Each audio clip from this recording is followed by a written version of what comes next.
Hey guys, welcome back to the channel. I just got back from Pinball Expo 2021 and I had an absolute blast. There were so many awesome things to see.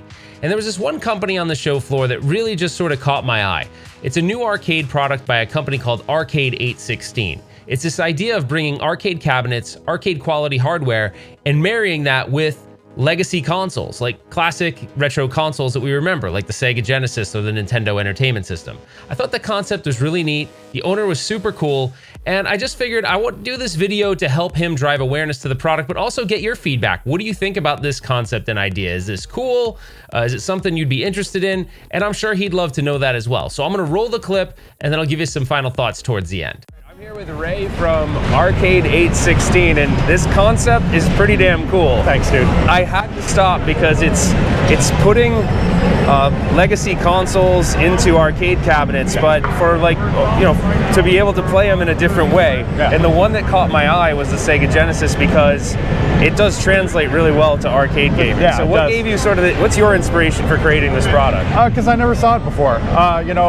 George Lucas made Star Wars because he had never seen a movie like that, I'd never seen anything like this. And I'm like, and nobody, I went online, nobody had ever done it. So I'm like, I want to see that happen. So I made it happen. Yeah. It's funny you mentioned the Genesis is the first one that we actually put together because we felt the same way. We're like, I think it would translate really well to an arcade cabinet. Let's take a look at the Genesis one really quick, because I think, and maybe just explain, because there's a couple unique features, like I noticed the reset button and stuff like that. So if someone is interested in this, what are they getting as part of this package? If you're going to put a game console in an arcade cabinet, I got to thinking, one of the first things that you're going to need to do is you're going to need to reset the game. So we've got the reset button situated externally, and then that requires a mod of the system. It's a real simple 2-wire mod. We just run a wire outside up to the reset button, and then it's got a breakaway dongle. So if you need to take the system out, you can break that wire off and put a different system in there if it breaks, what have you. At the bottom, there's all this extra space. Yeah. So I'm like, why don't we put something down there? Why don't we, showcase something like that? So this was the prototype. This is the very first one we made. After we built this one, we got the idea, that's cool, but what if we kicked this space out and made it so you could put a whole bunch of stuff in there instead of just game cartridges? So that's when every other one we've built after that we've done, where we've opened up the space and made it so you could put a little swag or whatever you want to put down there. And so the first one was Genesis, but you've done Nintendo, Game Boy, Super Nintendo. There's a Neo Geo one with an AES in it. Yeah. That one's got to be a little bit more expensive, right? I'm guessing. AES. Just a little. But and are you guys providing, so you can see like this cool window right here to sort of highlight your console.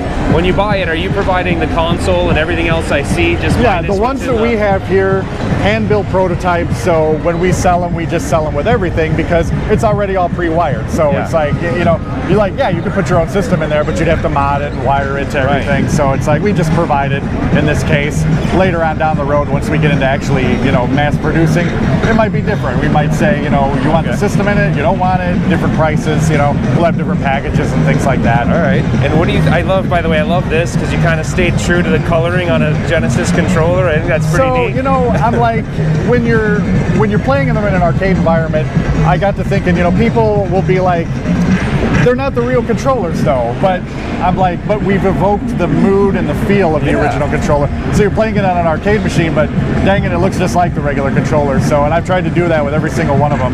Recreate either the original gamepad or maybe a joystick variant that they came out with or something like that, something that actually existed in the world. I love even like these little details, like the, sort of what the Genesis would have looked like on it. It's really cool. I look at the box that the system came in. I look at the system itself. I look at the game controllers, and I just try to get in the mind of the person who was in marketing back in the 90s.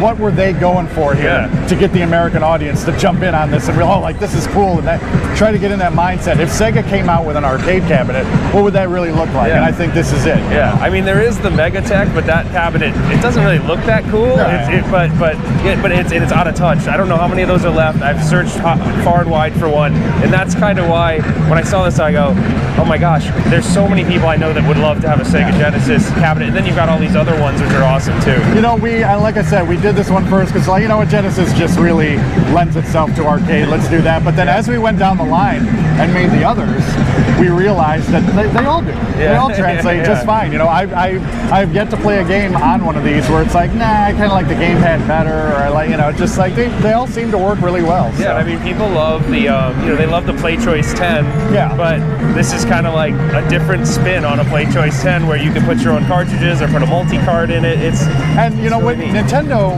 when they came out with arcade games, they had sort of an iconic cabinet that their games were in. They all kind of look, they have that same look to them. So that's what we've sort of tried to recreate here. That, you know, the Nintendo cabinet.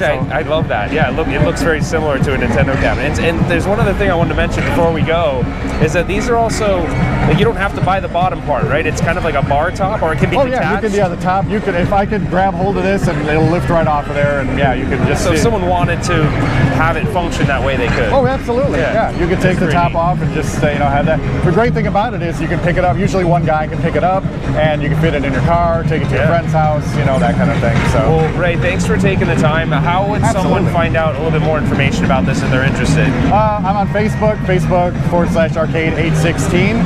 Arcade816.com is the website. Oh, there he's got the. There we go. Yep, that's that's all you need. Yeah, Facebook, Twitter, website. So awesome. Yeah. Well, thanks, Ray. Appreciate the time. Thank you, man. I don't know how I'm not going to leave with this. We might have to talk after this because this Genesis one's awesome. That's great, dude. Thanks, man. This is really cool. Good work too. Thank you so much. All right, so I hope you enjoyed that quick look at what the guys over at Arcade816 are doing. I really like this project, but these projects are hard to get off the ground without community support, so I hope a lot of people see this video and put your comments below what you think about this, because Ray is going to be looking for feedback. So I think that's really important. Now, all the systems you saw in this video are still for sale. I think he sold the TurboGrafx 16 at the show. Some crazy TurboGrafx 16 fan was like, I have to have everything TurboGrafx 16, and he bought it. So that one's not available, but I know the rest of the ones in the video should be. So I'll have all the links in the description to get a hold of Ray if you want to buy or purchase one of the prototypes that are available. But definitely put your comments. I know he wants to hear from you. The one thing I love is they're definitely arcade quality cabinets with arcade quality components. They're the height of, pretty much the height of a traditional arcade. Not quite as heavy because they don't have to be as deep. There's no CRT in them. So that is, you know, to an advantage where you can move them around more easily, but you still kind of have that feel of a traditional arcade cabinet. All right, guys, that's it. If you enjoyed this video, give me a thumbs up, consider subscribing to the channel, and remember to put your comments below. I really want Ray to hear from you guys directly. That's it for now, and we will see you on the next one.